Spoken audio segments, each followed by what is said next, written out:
Oi, turma, tudo bem?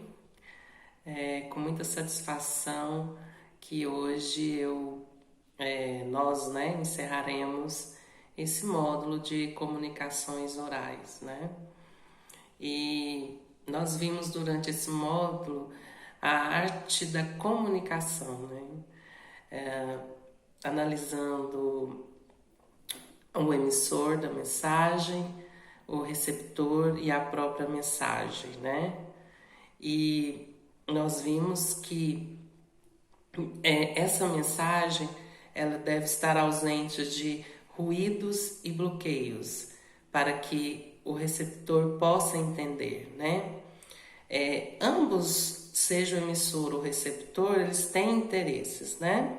Então, durante essa mensagem, nós vimos já lá na primeira aula que essa mensagem ela pode não ser compreendida em razão de ruídos e bloqueio. O que seria isso? Os ruídos, né, como nós vimos, são mensagens distorcidas, né, que o interlocutor, os interlocutores, né, o emissor, não se faz compreender pelo receptor, né? Então, o bloqueio seria a comunicação interrompida, né? No ato de se comunicar, pode haver alguma interrupção externa, seja ela qual for, e que também pode prejudicar a compreensão da mensagem emitida, né? Então, o que nós podemos fazer para a nossa comunicação ser mais eficiente, para que a nossa comunicação seja compreendida pelo receptor, né? A gente tem que melhorar a transmissão e melhorar também a recepção. Como nós melhoraríamos a recepção dessa mensagem, né? Para que o outro nos entenda? Foi por esse motivo que nós estudamos, né, a arte de saber ouvir, né, que nós vimos lá que a comunicação face a face, né, tem uma maior proximidade e nós temos onde nós compreendemos que nem sempre o receptor vai discordar ou concordar com uma certa mensagem, seja ela verbal ou não, de uma forma também verbalizada. O que eu quero dizer com isso? Nós estamos falando dos gestos, né? Que a pessoa pode demonstrar em formas de gestos, de aparência, por isso que nós estamos falando da proximidade, né? Da comunicação face a face. Então você tem que aprender a saber ouvir, né? Mesmo que a pessoa emita, né, o seu parecer, emita a sua opinião sobre a mensagem que foi emitida, né, nós podemos fazer essa leitura. Essa leitura é a arte de saber ouvir, né?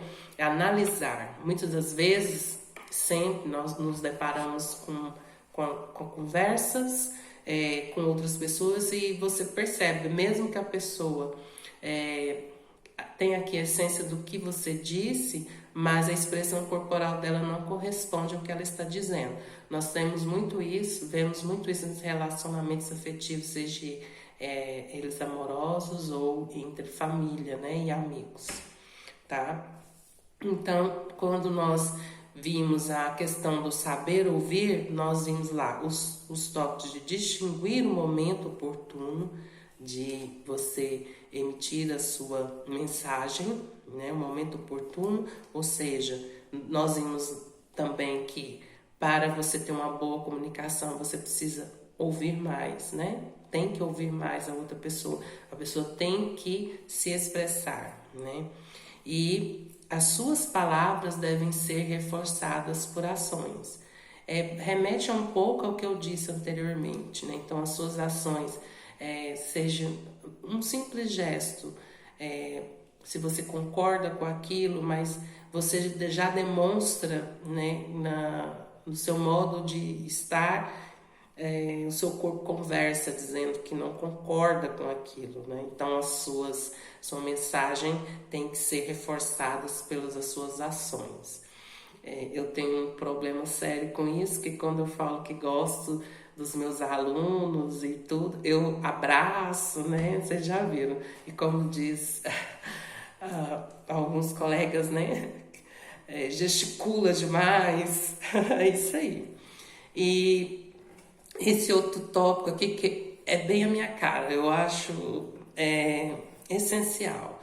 Que você precisa enviar mensagens simples, diretas e sem redundância. Eu não tenho, francamente, paciência com situações, pessoas que emitem palavras e mensagens complexas e com redundância. Isso me irrita facilmente. A pessoa ficar rodeando aquele mesmo assunto e falar, já compreendi, eu já entendi, né? Então, nós temos a sugestão, né, de que nós precisamos de emitir mensagens simples e diretas, sem redundância. Vimos lá diversos textos que falam sobre os procedimentos de você comunicar-se em público. Isso não é só em público, né? Em público, mas também isso servirá para a sua vida particular, né? Então, nós temos que nos atentar aos gestos, né? O gesto ele pode ser tanto favorável quanto desfavorável, né? Então, ter gestos excessivos como professor, isso pode prejudicar. Mas o gesto também contribui para a compreensão do outro, né? Como eu disse anteriormente, nós analisamos a fisionomia da pessoa, né? Quando nós estamos comunicando, e você também tem que se policiar quanto a isso. A postura, eu tenho um certo problema com postura, né? Outras pessoas não, você precisa se preocupar do modo como você se apresenta, né, para o público, e essa sua imagem vai ser a primeira impressão de que você vai dar para os ouvintes, né?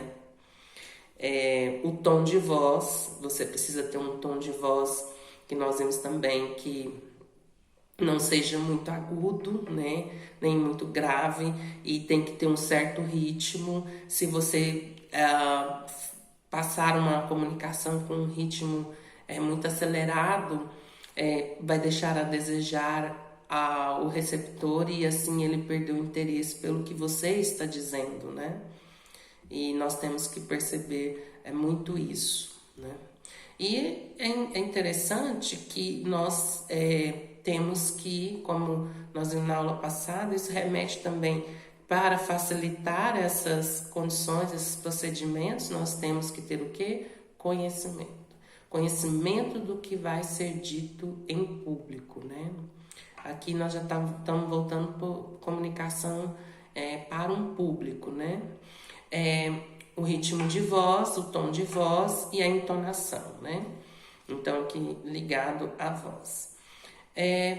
Na questão, continuando sobre a arte de saber ouvir, nós temos que levar o outro a falar, e para que ele também tenha uma boa recepção da sua mensagem, você sempre nós podemos recapitular o que a pessoa disse e dar uma explicação para ela. Isso não significa ser uma redundância, né? A redundância é quando a pessoa só quer emitir a mensagem, não escuta o outro e fala aquele mesmo assunto, como a gente diz, rodeando, né? Nós vimos também que quando você seja particularmente face a face com o outro, na hora que estiver se comunicando, né? Você não se envolver emocionalmente com a outra pessoa. E isso também vale para o público no seguinte sentido: você vê que o público não está interessado no que você está dizendo, você não pode se envolver emocionalmente com aquele sentimento de frustração, porque aí você vai pôr tudo a perder, né? Então, você não se envolva com esse sentimento, assim, de modo grosseiro, que eu digo, de rejeição, né? Então, você deverá trabalhar isso, porque você percebendo que há um desinteresse no que você está dizendo, você vai lembrar desses procedimentos. E intuitivamente nós já sabemos o que está errado na comunicação, né? Seja ele o nervosismo, que nós vimos que temos que trabalhar o nervosismo ao nosso favor, seja a sua entonação de voz, seja o ritmo da sua voz, da sua fala, nós percebemos isso, né? Como nós dissemos sobre a postura e gestos, eu disse para vocês, eu já disse antecipadamente que eu tenho problema em relação a isso. Então, nós sabemos, né? E eu vi nas atividades que vocês, de forma muito sincera, disseram sobre as suas qualidades e os seus... acho defeito uma palavra muito forte, mas assim... as coisas que vocês precisam melhorar, né? Quanto à arte de comunicar-se, né? Então, você precisa utilizar o nervosismo, que, assim, para 99% das pessoas, eu creio, né? É que se faz presente, o que prejudica, porque nenhuma situação vai ser igual à outra, né? É como as pessoas costumam dizer, a vida não tem replay, não tem mesmo, né? Então, nós temos que aprender com as experiências e trabalhar esse nervosismo sempre ao nosso favor, né?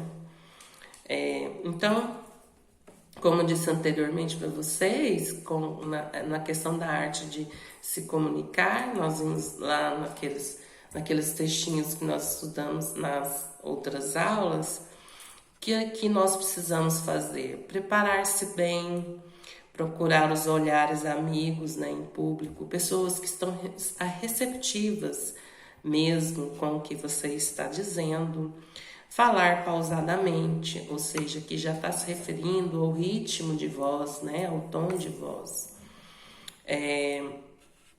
Não seja morno, né? Eu não sou morno, eu acho que eu sou quente até demais.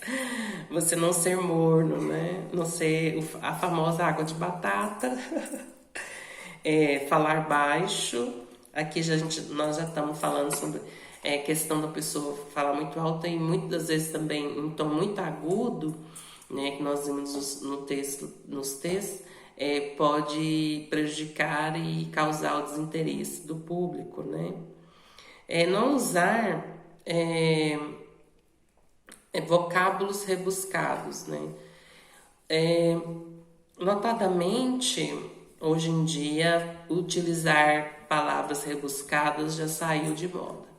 Eu posso dizer com muita clareza que, inclusive no mundo jurídico, tá? O mundo jurídico teve, na minha época, inclusive, de faculdade, já estavam trabalhando sobre isso, sobre não utilizar palavras muito rebuscadas para que as pessoas, em geral, pudessem entender o que está sendo dito, né? Inclusive, os termos em latim não são utilizados assim, com muita frequência, diminuíram bastante. Do mesmo modo, você falar palavras rebuscadas, também não utilizar palavras vulgares. Eu posso dizer em relação a palavras vulgares que recentemente eu fiz audiência e saiu uma palavra vulgar. Eu digo vulgar no sentido de que era coloquial, uma gíria. E eu fui chamada a atenção indiretamente, né, pela juíza que estava presidindo a audiência, mas logo foi contornado. E nós sabemos que às vezes sai por conta do próprio nervosismo, né? Naturalmente essa expressão sai, né? Uma expressão vulgar, uma expressão de gíria, né? Às vezes por nervosismo você pode dizer sobre emitir essas palavras vulgares, né? Isso também já vai remeter à própria postura. Por isso que eu disse que eu tenho um problema com postura. Não gesticular demais. Vocês já viram que eu já gesticulei aqui no vídeo várias vezes. Então entendam que eu também estou nesse processo de aprendizado e evolução junto com vocês. Então eu não quero estar num patamar acima de vocês, eu quero ser estudante e aprender com vocês também, juntos, trabalhando juntos, né? É, não falar sem objetividade, sem um objetivo, né? Então, não fugir do tema, não fugir do que você espera do público, da reação do público, pelo que você está tentando emitir para que eles compreendam, né? E por fim, eu anotei sobre a linguagem corporal, que a linguagem corporal vai dizer muita coisa sobre o que você pretende emitir. Eu lembro, me veio à mente aqui a questão da linguagem corporal, você não ser morno, né? Cai muito bem sobre não ser morno, porque às vezes a pessoa vai fazer uma comunicação oral para um público, né? Em geral, e se a pessoa estiver muito morna, as pessoas perdem os interesses. Por exemplo, um contador de piadas, um piadista, observe que ele sempre está atuando, né? Contando e atuando todo o tempo. Porque se ele não fizesse essa linguagem, se ele não tivesse essa linguagem corporal, por mais criativa que fosse a piada, não surtiria nenhum efeito com o público, ou seja, o público não vai achar aquilo engraçado.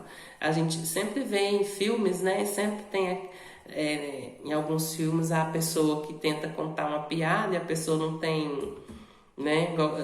A famosa piada besta, né? Que nós sempre nos deparamos, né? Por quê? Porque não tem uma linguagem corporal, às vezes a pessoa é bem morna, bem xoxa, e ela vai contar piada, você ri para não deixar ela sem graça, né?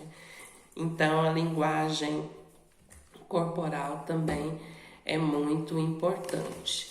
Resumindo aqui, que nós vimos sobre a arte da comunicação, é óbvio que nós poderíamos estender aqui há horas falando sobre isso, o que nós estudamos, né, particularmente, mas como eu fiz aqui um pequeno resumo, né, eu vou me restringir a ele, tá?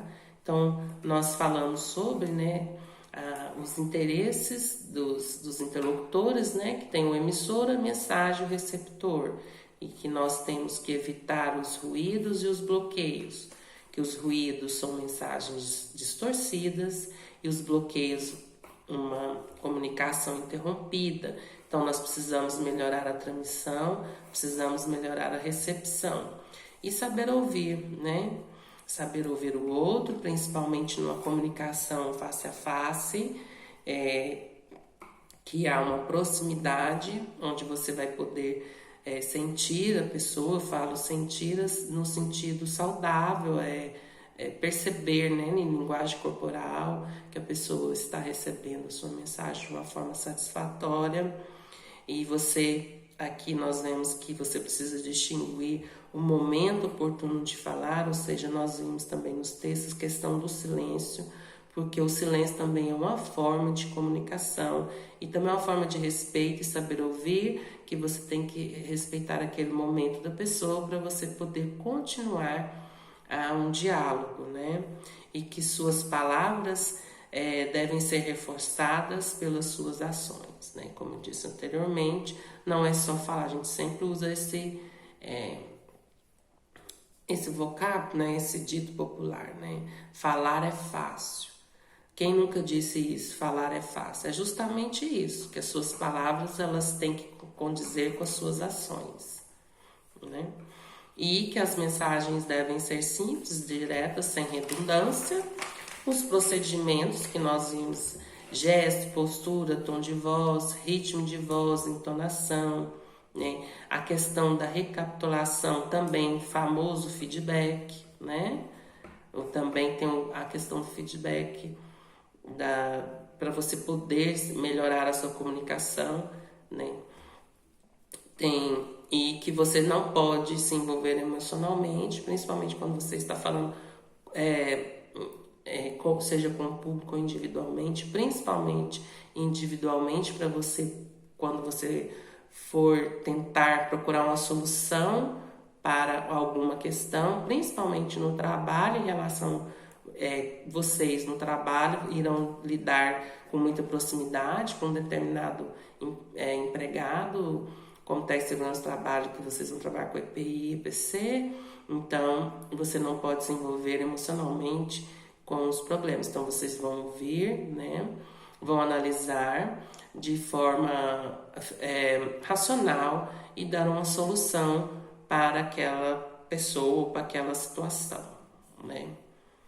E trabalhar com o nervosismo ao seu favor, né? Preparar-se bem, procurar olhar os amigos, falar pausadamente, não ser morno, falar baixo, não usar vocábulos rebuscados nem vulgares, não gesticular demais, ser objetivo e ter uma linguagem corporal satisfatória. Pessoal, então é isso. Não quero que o vídeo fique muito longo, porque meu celular ele vai acabar dividindo em dois o vídeo. Então, não sei porquê. Depois, se alguém souber, me informe.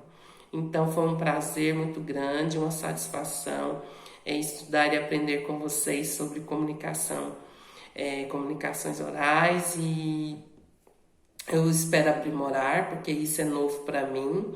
Então, eu espero que vocês sigam a jornada de vocês com muito sucesso, com muito amor, com muita satisfação e com muito dinheiro, se esse é o seu desejo, e que assim seja, que vocês tenham muito sucesso no que vocês pretendem, tá bom? Um grande beijo e fiquem com Deus.